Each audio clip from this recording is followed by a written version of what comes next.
Hi, and welcome to YouChoose Interactive Tarot for the week of April 26th to May 3rd. Choose between left, center, or right. Take your time if you like, pause the video, then restart to see the reveal, or choose on impulse. We have left, center, and right. Whichever card you choose isn't a prediction. It just gives you an idea of the energies you might encounter this week and give you good ideas how you might navigate those energies this week.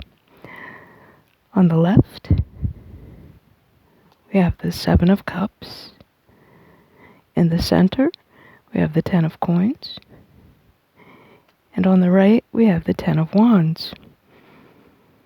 I'm not a numerologist, but when the same number turns up several times in any given set of cards, I always like to pay attention to that.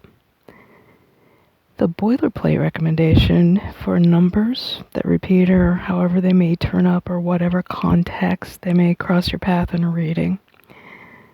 The boilerplate recommendation is to think of any associations with a particular month, like in this case October, the 10th of any month, or if that number turns up a lot, either for you or for a particular person you know, this just might be a way to bring that situation to mind. Whatever connection you make is the valid one. That's something that has to come from inside you and your perceptions rather than something that a tarot reader or a video or anything like that can present for you.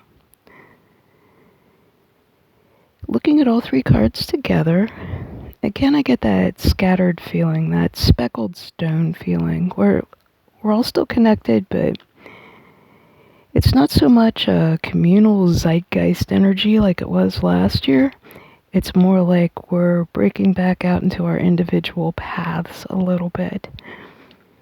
Instead of a group lesson, it's a little more personalized energy.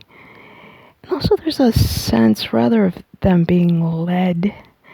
It's up to each of us as individuals to find our own path, ferret out our own lessons from this week and these cards in particular.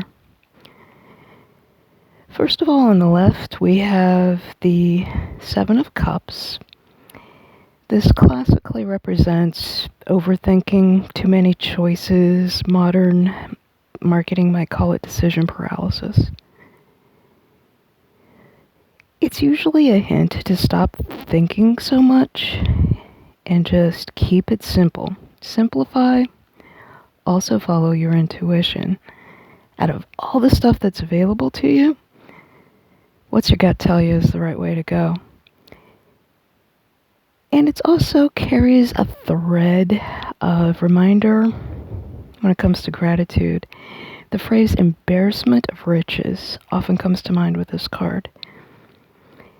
Be glad that you have so much to choose from, basically. Rather than making the choice an onerous one or a chore, be glad that you have so many resources to choose from. Follow your gut, follow your heart, simplify.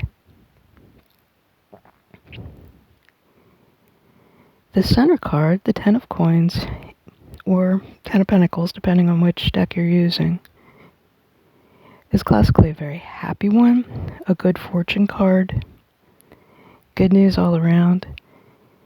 Again, that thread of gratitude. Those who are content with what they have are instantly rich. It's a thought from the Tao Te Ching, but a useful one, no matter what your level of resources are. Even if you have very small resources and things are very stressful, this is an indication that things may take a turn for the better. Also, making the most of the cards you're dealt makes things feel better. Even if you still don't have a lot of resources to work with, if you make the most of them and try, it's easier said than done, but try to focus on what you have on hand rather than what you're lacking. A little bit of shift of perception might be enough of a stress ease to help you work things out for the better. And taking off that little bit of stress by focusing on the resources you have on hand rather than the resources you don't have, that little shift in perception can help solutions, directions, the path ahead come to mind a little bit easier. And the Ten of Wands. This is classically a card of overcoming obstacles. And the thing that's always kind of fascinated me about the card is the way Pamela Smith drew this particular card. The obstacles are entirely self-made. The sticks the guy's beating his head against are in his arms. They're off the ground. He could turn them in any direction he wants. He could drop them at any minute, and the obstacle would be gone. So again, it's the idea of gratitude for what's on hand and a focus on perception this week.